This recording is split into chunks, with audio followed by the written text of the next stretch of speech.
Aujourd'hui, nous allons faire une démonstration par récurrence qui fait appel aux notions de multiple ou diviseur. Ce serait exactement le même principe. Ce que nous allons étudier comme exemple aujourd'hui, c'est démontrer pour tout n appartenant à n que 4 puissance n plus 5 est un multiple de 3. Pour faire une démonstration par récurrence, rappelez-vous, il y a toujours 3 étapes. L'initialisation, c'est-à-dire démontrer que la proposition est vraie au rang 0 ou au rang 1 quelquefois. L'hérédité, supposer que la proposition est vraie pour un certain rang n et démontrer qu'elle est alors vraie au rang n plus 1. Et enfin la conclusion, en disant que effectivement cette proposition est vraie pour tout n appartenant à n. Donc pour ça, nous allons introduire notre proposition. Ici, que 4 puissance n plus 5 est un multiple de 3.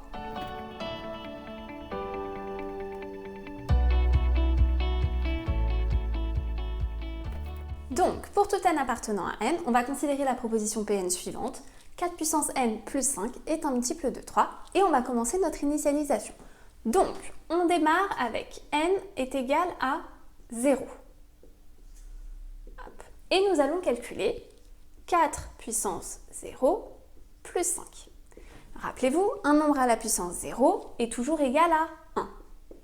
Plus 5, ce qui nous donne 6. Est-ce que 6 est bien un multiple de 3? Oui, puisque 6 est égal à 3 fois 2. Donc, la proposition est bien vraie au rang 0. On conclut, on écrit que P0 est vrai. Et nous allons pouvoir commencer l'hérédité. Donc, commençons l'hérédité. On va supposer que notre proposition est vraie au rang K.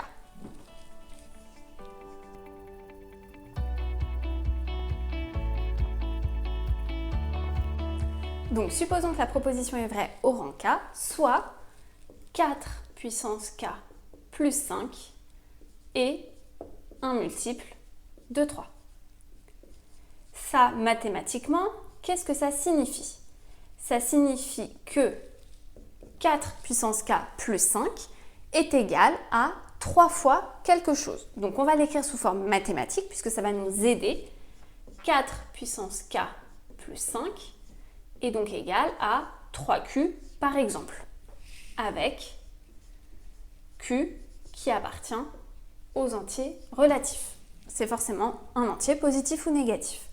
Et ça, on peut aussi dire que ça équivaut à 4 puissance K qui est égal à 3Q moins 5. J'isole mon 4 puissance K, ça me servira pour la suite. Ça, c'est ce qu'on appelle l'hypothèse de récurrence. Nous avons notre hypothèse de récurrence et on va chercher à démontrer que la proposition est vraie au rang K plus 1. On le note.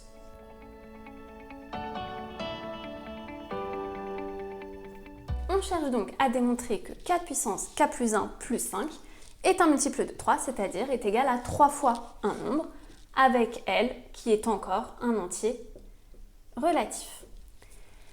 Pour faire cette démonstration, nous allons partir de 4 puissance K plus 1 plus 5. Et notre objectif à la fin, c'est d'arriver à 3 fois quelque chose. Donc, 4 puissance K plus 1 plus 5 est égal. Et une nouvelle fois, comme souvent vous verrez dans les démonstrations par récurrence avec les suites, on va essayer de décomposer 4 puissance K plus 1 en faisant appel à des formules de puissance vues au collège. Et on se rappellera que 4 puissance K plus 1, c'est la même chose que 4 puissance K fois 4 puissance 1. Et on rajoute le plus 5.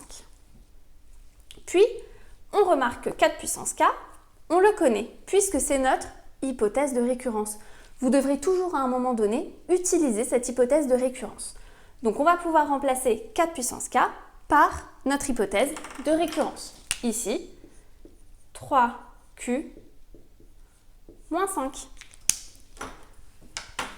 fois 4 plus 5. On développe.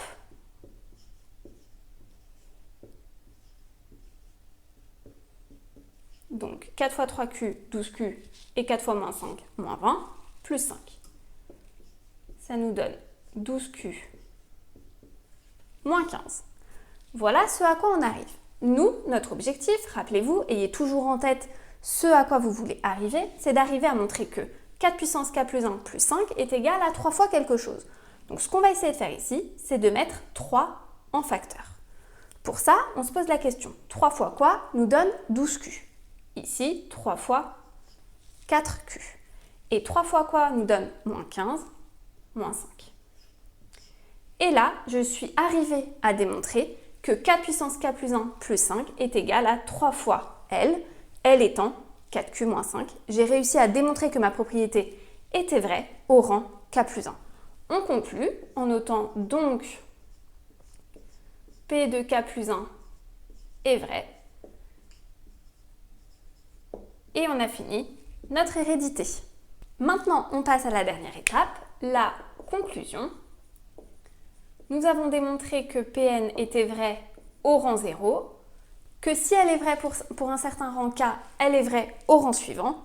On peut donc conclure que pour tout n appartenant à n, Pn est vrai. Donc, et on pense bien à réécrire ce qu'on nous demande de démontrer, 4 puissance n plus 5 est bien un multiple de 3. J'espère que la démonstration est claire. N'hésitez pas à vous entraîner et à la refaire avec d'autres exemples, que ce soit de démontrer que c'est un multiple ou un diviseur. Le principe reste exactement le même. Et je vous laisse regarder mes autres vidéos qui traitent des démonstrations par récurrence. N'hésitez pas à me poser des questions si vous en avez. Et je vous dis à bientôt les loulous!